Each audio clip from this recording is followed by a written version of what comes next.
ആകാശവാണി. നമസ്കാരം. വാർത്തകൾ വായിക്കുന്നത് സുധിൻ സൈനുദ്ദീൻ.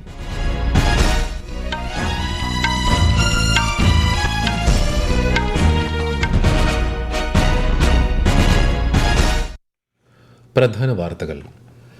പ്രതിപക്ഷ ബഹളത്തെ തുടർന്ന് ലോക്സഭ ഇന്നത്തേക്ക് പിരിഞ്ഞു. രാജ്യസഭയിൽ നടപടിക്രമങ്ങൾ പുരോഗമിക്കുന്നു.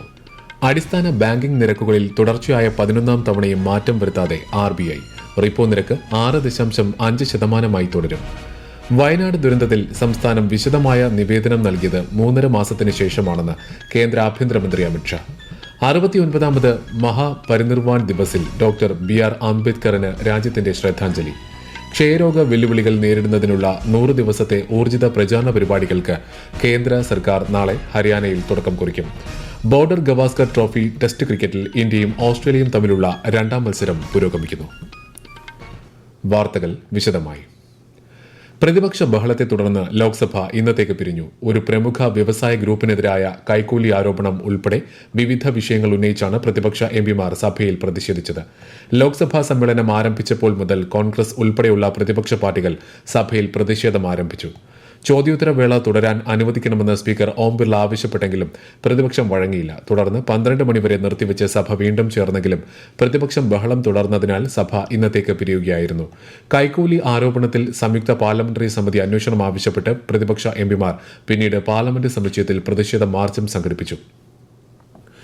രാജ്യസഭാ ചേംബറിൽ നിന്ന് പതിവ് പരിശോധനയ്ക്കിടെ ഒരു കെട്ട് കറൻസി നോട്ട് കണ്ടെത്തിയതായി സഭാധ്യക്ഷൻ ജഗദീപ് ധൻകർ.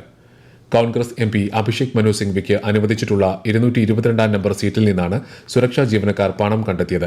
സംഭവത്തിൽ അന്വേഷണം പുരോഗമിക്കുകയാണെന്ന് ശ്രീ ജഗദീപ് ധൻകർ അറിയിച്ചു. അന്വേഷണത്തിൽ എതിർപ്പില്ലെന്ന് രാജ്യസഭാ പ്രതിപക്ഷ നേതാവ് മല്ലികാർജ്ജുൻ ഖാർഗെ പറഞ്ഞു. അതേസമയം സഭയിലേക്ക് വരുമ്പോൾ 500 രൂപയുടെ ഒരു നോട്ട് മാത്രമേ താൻ കയ്യിൽ കരുതാറുള്ളൂ എന്ന് കോൺഗ്രസ് MP അഭിഷേക് സിംഗ്വി വ്യക്തമാക്കി. രാജ്യസഭയിൽ നടപടിക്രമങ്ങൾ പുരോഗമിക്കുകയാണ്. പ്രധാനമന്ത്രി നരേന്ദ്രമോദി ഇന്ന് ന്യൂഡൽഹിയിലെ ഭാരത് മണ്ഡപത്തിൽ അഷ്ടലക്ഷ്മി മഹോത്സവം ഉദ്ഘാടനം ചെയ്യും. 8 വടക്ക് കിഴക്കൻ സംസ്ഥാനങ്ങളിലെ സംസ്കാരം, വസ്ത്ര വ്യവസായം, കരകൌശല വസ്തുക്കൾ, വിനോദസഞ്ചാര സാധ്യതകൾ, തനത് ഉൽപ്പന്നങ്ങൾ എന്നിവ 3 ദിവസത്തെ മേളയിൽ പ്രദർശിപ്പിക്കും. വടക്ക് കിഴക്കൻ മേഖലയിലെ കരകൌശല തൊഴിലാളികൾക്കും നെയ്ത്തുകാർക്കും സംരംഭകർക്കും പുതിയ അവസരങ്ങൾ സൃഷ്ടിക്കുകയാണ് പരിപാടിയുടെ ലക്ഷ്യം. അടിസ്ഥാന ബാങ്കിംഗ് നിരക്കുകളിൽ തുടർച്ചയായ 11ാം തവണയും മാറ്റം വരുത്താതെ RBI. റിപ്പോ നിരക്ക് 6.5% തുടരുമെന്ന് ദ്വൈമാസ ധനനയം പ്രഖ്യാപിച്ചുകൊണ്ട് reserve bank governor Shaktikanta Das അറിയിച്ചു. വിലക്കയറ്റം നിയന്ത്രിക്കുകയാണ് തീരുമാനത്തിലൂടെ ലക്ഷ്യമിടുന്നതെന്നും അദ്ദേഹം പറഞ്ഞു. The MPC decided to keep the policy repo rate unchanged at 6.5% in this meeting and also to continue with the neutral stance of monetary policy as it provides flexibility to monitor and assess the outlook on inflation and growth and then go on to act appropriately. Banking സംവിധാനത്തിൽ പണലഭ്യത ഉറപ്പാക്കുന്നതിനുള്ള standing deposit facility നിരക്ക് 6.25%, margin standing facility നിരക്ക് 6.75% തുടരും. ഈ സാമ്പത്തിക വർഷത്തിലെ GDP വളർച്ച 6.6% പ്രതീക്ഷിക്കുന്നതെന്നും RBI governor വ്യക്തമാക്കി. 69ാമത് മഹാപരിനിർവാൺ ദിവസിൽ ഡോക്ടർ BR അംബേദ്കറിന് രാജ്യത്തിന്റെ ശ്രദ്ധാഞ്ജലി. പാർലമെന്റ് മന്ദിര സമുച്ചയത്തിലെ പ്രേരണാസ്ഥലിൽ ഉപരാഷ്ട്രപതി ജഗദീപ് ധൻകർ, പ്രധാനമന്ത്രി നരേന്ദ്രമോദി, ലോക്സഭാ സ്പീക്കർ ഓം ബിർള, പ്രതിപക്ഷ നേതാവ് മല്ലികാർജ്ജുൻ ഖാർഗെ തുടങ്ങിയ നേതാക്കൾ പുഷ്പങ്ങൾ അർപ്പിച്ചു. ഇന്ത്യൻ ഭരണഘടനാ ശില്പി ഡോക്ടർ BR അംബേദ്കറിന്റെ ചരമവാർഷിക ദിനമാണ് രാജ്യം മഹാപരിനിർവാൺ ദിവസായി ആചരിക്കുന്നത്. സാമൂഹ്യനീതിയുടെ പ്രതീകമായിരുന്നു അദ്ദേഹമെന്നും തുല്യതയ്ക്കായി ഡോക്ടർ BR അംബേദ്കർ നടത്തിയ പോരാട്ടങ്ങൾ തലമുറകളെ പ്രചോദിപ്പിക്കുന്നതായും പ്രധാനമന്ത്രി സമൂഹമാധ്യമത്തിൽ കുറിച്ചു. അദ്ദേഹത്തിന്റെ ദർശനങ്ങൾ സാക്ഷാത്കരിക്കാൻ രാജ്യം പ്രതിജ്ഞാബദ്ധമാണെന്നും അദ്ദേഹം പറഞ്ഞു. ഡോക്ടർ BR അംബേദ്കറുടെ ചരമവാർഷിക ദിനത്തിൽ ആദരാഞ്ജലി അർപ്പിച്ച് രാഷ്ട്രപതി ദ്രൌപദി മുർമു ഭുവനേശ്വറിലെ അംബേദ്കർ പ്രതിമയിൽ രാഷ്ട്രപതി പുഷ്പചക്രം അർപ്പിച്ചു. ഒഡീഷ ഗവർണർ രഘുബർ ദാസ് ഉൾപ്പെടെയുള്ള പ്രമുഖർ രാഷ്ട്രപതിക്കൊപ്പമുണ്ടായിരുന്നു. ഒഡീഷ സന്ദർശനം തുടരുന്ന ശ്രീമതി മുർമു ഇന്നും നാളെയും മയൂർഭഞ്ച് ജില്ലയിലെ നിരവധി പരിപാടികളിൽ പങ്കെടുക്കും. വയനാട് ദുരന്തത്തിൽ സംസ്ഥാനം വിശദമായ നിവേദനം നൽകിയത് 3.5 മാസങ്ങൾക്ക് ശേഷമാണെന്ന് കേന്ദ്ര ആഭ്യന്തരമന്ത്രി അമിത്ഷാ. പ്രിയങ്ക ഗാന്ധി MPക്ക് നൽകിയ മറുപടിയിലാണ് അദ്ദേഹം ഇക്കാര്യം വ്യക്തമാക്കിയത്. വയനാട് പാക്കേജുമായി ബന്ധപ്പെട്ട് കേരളത്തിൽ നിന്നുള്ള MPമാർ ശ്രീ അമിത്ഷായുമായി കൂടിക്കാഴ്ച നടത്തിയതോടനുബന്ധിച്ചാണ് മറുപടി. കേരളം 2219 കോടി രൂപയുടെ പാക്കേജാണ് ആവശ്യപ്പെട്ടത്. ഇതുവരെ 291 കോടി രൂപയുടെ സഹായം സംസ്ഥാനത്തിന് നൽകിയെന്നും അദ്ദേഹം പറഞ്ഞു. ഈ വാർത്തകൾ ആകാശവാണിയിൽ നിന്ന്. ആകാശവാണി വാർത്തകളും വാർത്താ അധിഷ്ഠിത പരിപാടികളും all India radio news Thiruvananthapuram YouTube ചാനലിലും at all India radio news Thiruvananthapuram Facebook പേജിലും AIR ന്യൂസ് തിരുവനന്തപുരം ഇൻസ്റ്റഗ്രാം അക്കൌണ്ടിലും അറ്റ് AIR ന്യൂസ്_TVM X ഹാൻഡിലും ലഭ്യമാണ്. രാജ്യത്തെ ക്ഷയരോഗ വെല്ലുവിളികൾ നേരിടുന്നതിനും മരണനിരക്ക് കുറയ്ക്കുന്നതിനുമായി 100 ദിവസത്തെ ഊർജിത പ്രചോദന പരിപാടിക്ക് കേന്ദ്ര ആരോഗ്യമന്ത്രി JP നഡ്ഡ നാളെ ഹരിയാനയിൽ തുടക്കം കുറിക്കും. ക്ഷയരോഗം ഇല്ലാതാക്കുന്നതിനുള്ള കേന്ദ്ര സർക്കാരിന്റെ പ്രതിബദ്ധതയുടെ ഭാഗമായാണ് രാജ്യത്തെ 347 ജില്ലകളിൽ ക്യാമ്പയിൻ സംഘടിപ്പിക്കുന്നത്. ക്ഷയരോഗം തടയുന്നതിനും കണ്ടെത്തുന്നതിനും ചികിത്സിക്കുന്നതിനുമുള്ള സംവിധാനങ്ങൾ ശക്തിപ്പെടുത്തുന്നതിന് വിപുലമായ നടപടികളാണ് ആരോഗ്യ മന്ത്രാലയം സ്വീകരിച്ചു വരുന്നത്. അന്താരാഷ്ട്ര സഹകരണത്തിലെ ഏറ്റവും പ്രധാനപ്പെട്ട കൂട്ടായ്മയായി ക്വാഡ് സഖ്യം ഉയർന്നു വന്നതായി കേന്ദ്ര വിദേശകാര്യമന്ത്രി S. ജയശങ്കർ ന്യൂഡൽഹിയിൽ സംഘടിപ്പിച്ച ഇന്ത്യ ജപ്പാൻ ഫോറത്തിന്റെ ഉദ്ഘാടന ചടങ്ങിൽ സംസാരിക്കുകയായിരുന്നു അദ്ദേഹം. The fact is today, meeting by meeting, quarter by quarter, year by year, level by level, Quad is actually growing.